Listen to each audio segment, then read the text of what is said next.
Selamat siang rekan-rekan semuanya. Assalamualaikum warahmatullahi wabarakatuh. Om Swastiastu, Namo Buddhaya, salam sejahtera untuk kita semua.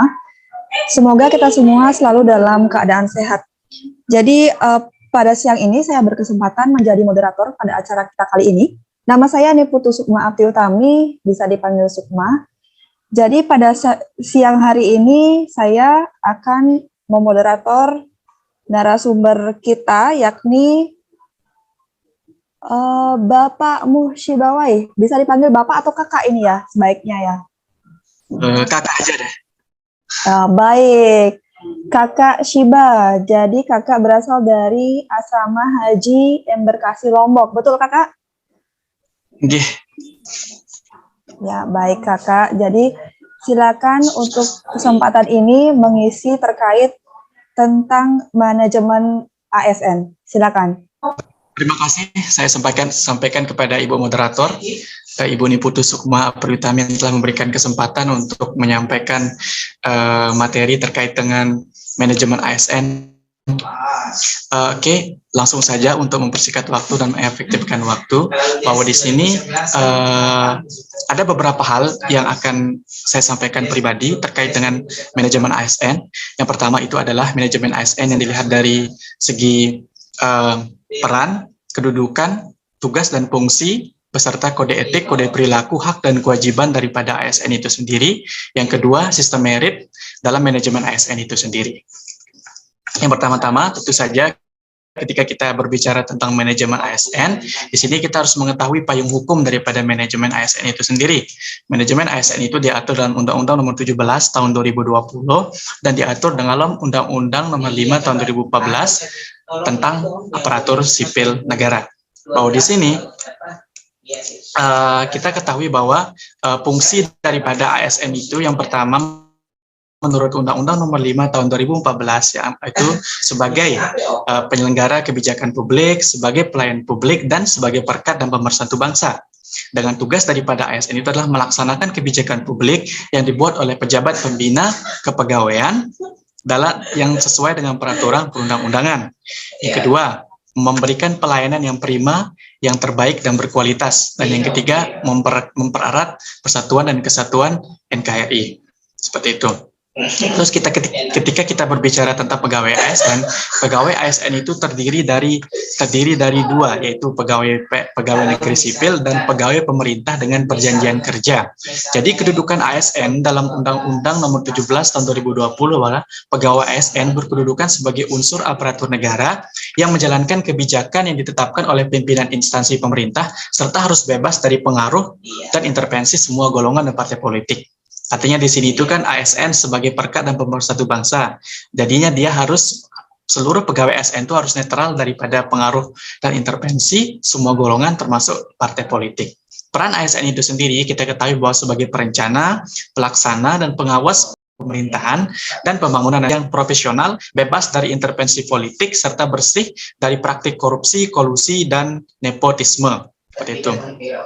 Nah, berbicara tentang hak dan kewajiban ASN di sini, PNS di sini, ASN di sini dalam hal pegawai negeri sipil berhak memperoleh gaji, tunjangan fasilitas, cuti, jaminan pensiun dan jaminan hari tua, perlindungan dan pengembangan kompetensi. Sedangkan kewajiban daripada aparatur sipil negara di sini pertama, setia dan taat kepada Pancasila, Undang-Undang Dasar 1945, NKRI dan pemerintah yang sah, menjaga persatuan dan kesatuan bangsa, melaksanakan kebijakan yang dirumuskan pejabat pemerintah yang berwenang, menaati ketentuan peraturan perundang-undangan, melaksanakan tugas kedinasan dengan penuh pengabdian dan tanggung jawab, menunjukkan integritas kerja, menyimpan rahasia jabatan dan bersedia ditempatkan di seluruh wilayah Indonesia. Yang membedakan PNS dan P3K di sini adalah bahwa PNS di sini mendapatkan jaminan pensiun, sedangkan P3K di sini tidak mendapatkan jaminan pensiun.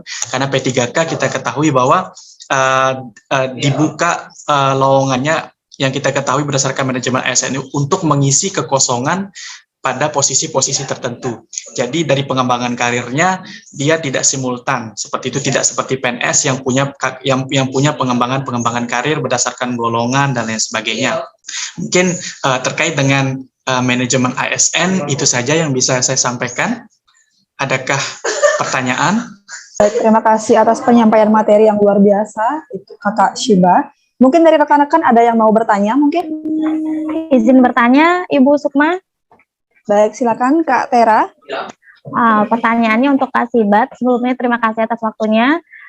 Di sini saya ingin bertanya, kan tadi disebutkan tentang perbedaan dari PNS dengan P3K kalau nggak salah. Nah, di P3K itu perbedaannya ditekankan bahwa P3K tidak mendapatkan jaminan pensiun. Nah, untuk hal itu kayaknya kalau tiba-tiba nanti mereka kontraknya kontraknya selesai atau mungkin pensiun gitulah ya, tapi tidak ada jaminan pensiun untuk mereka, saya merasa seolah-olah instansi juga harusnya ikut bertanggung jawab untuk kelangsungan hidupnya gitu. Nah, kalau melihat dari sisi ini, pengembangan kompetensi bagi P3K itu memungkinkan nggak untuk ada juga pengembangan entrepreneurship? Siap. Terima kasih kepada Ibu Moderator. Di sini saya akan langsung menjawab pertanyaan dari Mbak Tera terkait dengan perbedaan antara P3K dan PNS, yang dimana di sini P3K tidak mendapatkan jaminan pensiun, yang di sini berdampak kepada kurangnya motivasi bagi P3K untuk melanjutkan karir itu sendiri.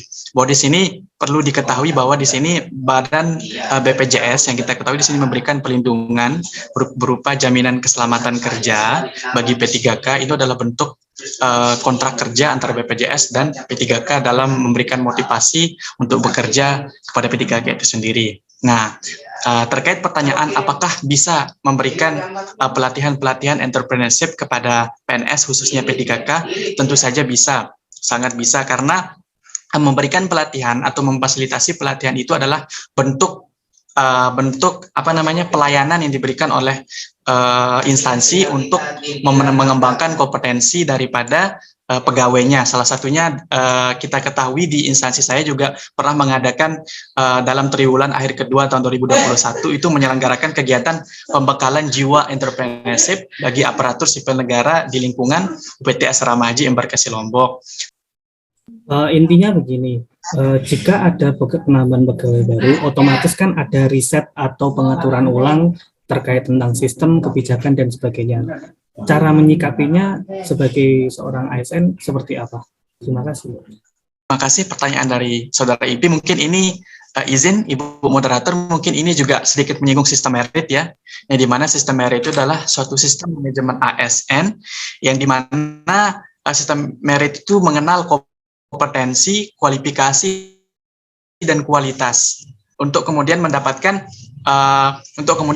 perencanaan, promosi kerja, promosi jabatan, kompetensi, dan lain sebagainya. Jadi di sini dalam sistem merit itu di sini kita tidak membedakan perbedaan suku, ras, agama, tapi yang dilihat itu adalah kompetensinya, kualifikasinya, kualitasnya, yang kemudian bisa dijadikan tolak ukur untuk apakah orang ini bisa diterima di instansi tersebut, apakah orang ini bisa diberikan promosi jabatan, apakah orang ini bisa diberikan waktu untuk pensiun, dan lain sebagainya, seperti itu. Baik, terima kasih kepada Kak pemateri. Jadi akan saya simpulkan materi yang kedua, yakni tentang sistem merit. Itu dibagi menjadi dua, yakni bagi organisasi yang mendukung keberadaan prinsip akuntabilitas, dan bagi ASN yang menjamin keadilan dan juga menyediakan ruang keterbukaan dalam perjalanan karir seorang pegawai. Baik, rekan-rekan, mungkin pertemuan pada sini saja. Di lain waktu kita bisa membahasnya lebih panjang lagi. Assalamualaikum warahmatullahi wabarakatuh. Om Swastiastu, Namo Buddhaya, salam sejahtera untuk kita semua.